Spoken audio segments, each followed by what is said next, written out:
And you could expand your business by adding additional locations or fulfilling a need that you have in your current business. Aisha, you need to tell us about the other side for employees on closing a business, because we love our employees, don't we? Well, I have a slightly different perspective to everything you guys have said. So let's really talk about some of the realities that I'm seeing in the types of calls I'm getting.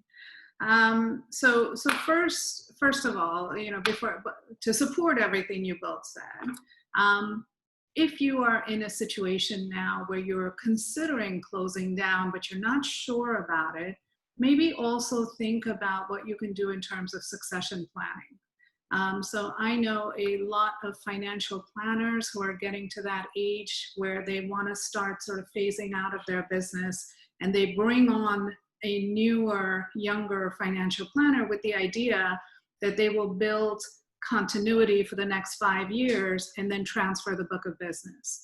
I think that's a really interesting, intelligent way to do things. So this conversation doesn't just have to be about you shutting and closing your doors today. You may also want to start tossing around the idea of, what do I need to do if I really don't want to be doing this for the next 50 years? How do I set it up so that I have the systems in place now, so that if this COVID thing lasts much longer, and I'm just at the point where I don't want to do it anymore, I might consider collaborations or mergers. And this gives you an opportunity to negotiate opportunities for your employees and for your teams. One of the things to think about is, if you're deciding, listen, I don't want to do this for myself anymore, but I can take a W-2 job, you have the ability to say to your new employer, I can bring these really great people with me. So we can create a department here. And I've seen that done over and over again successfully. And a new employer may not be able to take all 10 people on their team, but maybe they can take 3. And so in this way, you are looking out for your employees. If you are at that dire, I don't have enough to even clear next week, please know, please understand that the liability for paying payroll and payroll tax attaches to you personally. Mm-hmm. The corporate protections that Jason might have set up for you in forming your LLC do not apply to obligations to your employees. So yes, corporate protection applies to obligations to your creditors, to your bank, to your landlord. Yes, fine. You can walk the line on those. You cannot walk the line on what you're doing to your employees. If you are in a larger company, which I don't think our participants are, but have a certain number of employees, you would have to give them warn notices. So you have to do sort of 90-day notices ahead of time saying we're in a wind down process, you've made the layoff list. Now, let's talk about that different perspective, because I am getting calls day in and day out from employees who are being told that they're being laid off due to COVID-related reasons, when we know that there is a fact pattern that supports a different layoff, a different termination reason. Usually it's retaliatory. There's a lot of conscientious Employee Protection Act claims.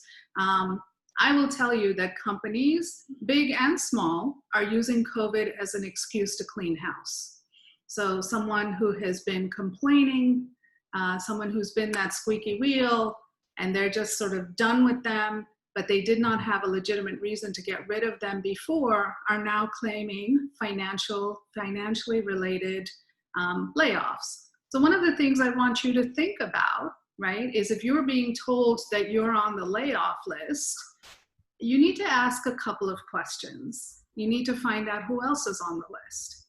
You need to sort of check back in with what you know about this company. Did they just announce that they've gotten 50 new clients? Are you really now telling me that you're struggling?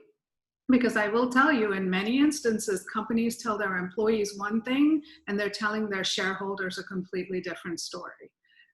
So somewhere in the middle lies the truth, right? So you need to make sure that this financially motivated layoff that they're claiming, that there's claiming a business justification for is actually real.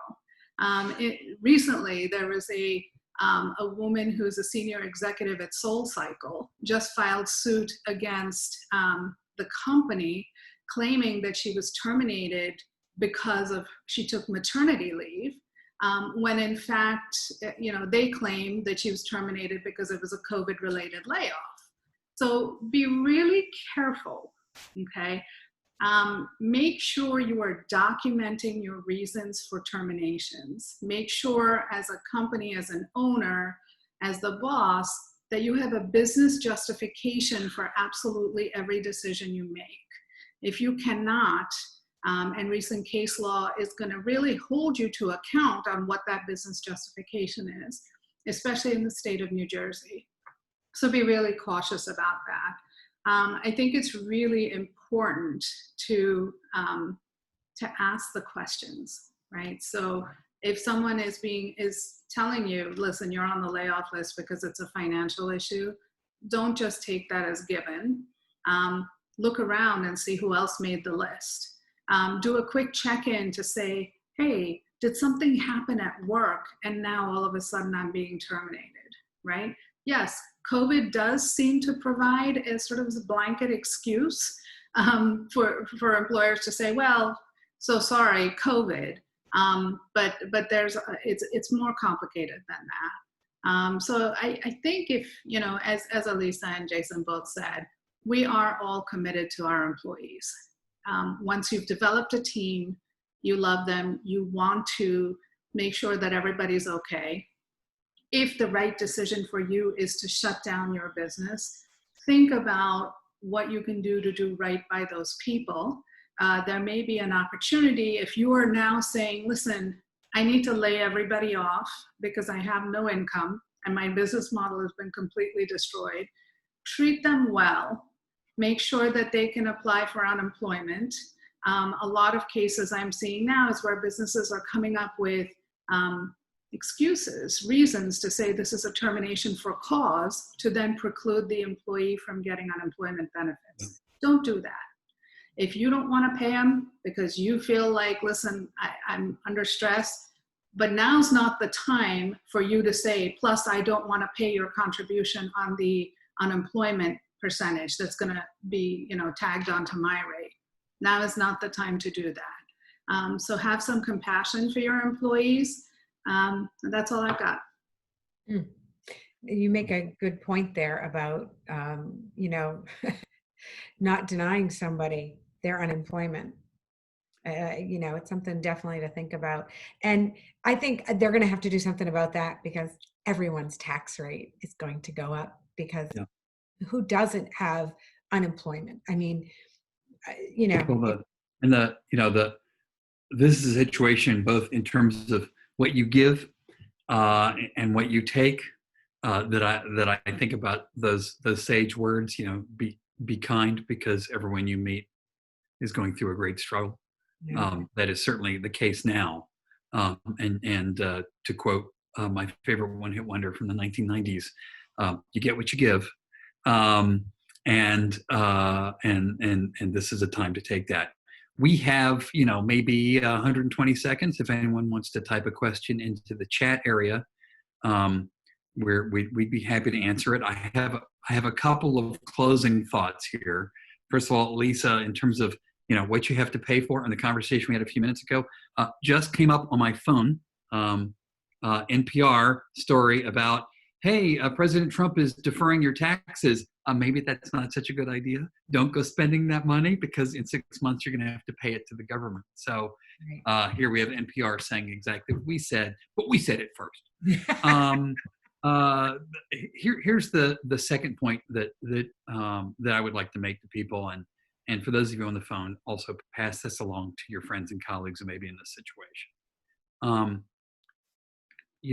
As I said, this is a moment of grief. It's also potentially a moment of shame. You may feel like you failed Guys, no shame in this. You gave it a swing. You took your at bats. This is the equivalent of facing a 110-mile-an-hour fastball thrower who can locate the corners. Okay, there's situations that are beyond your control. They really are beyond your control, and you're not that big a superhero. And there's no shame at this point in making the call if that's what the numbers say, and saying it's time to find something else for me to do with my time. That is a really tough thing to swallow. You may be afraid, what's this going to do to my reputation? What's this going to do to my career? Will people ever invest in me again? Yes, they absolutely will. And think of all the entrepreneurs you know who founded their business between 2009 and 2012. Guess why they did it then? Because they either got fired or because some other business they were in failed. And here we are back at it again. That's what entrepreneurs do. We make the best of the situation. And, all those sayings that say, never give up the ship, fight, fight, fight. You know what? They sold us a bill of goods. Sometimes the right thing to do is to say, I resign this game. Knock your king over, set the board, and start another game. Absolutely.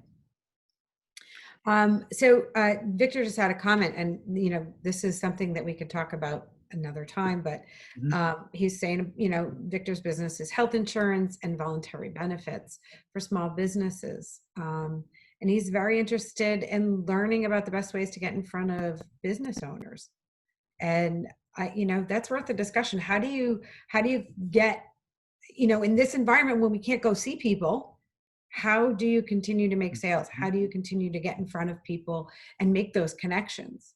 I mean, Lisa, you mentioned being on an NJBIA group call this morning, and that might actually be a kind of a great way to get in front of small business owners, as long as you can make sure you're in front of the decision maker. Right. So and maybe we should put networking.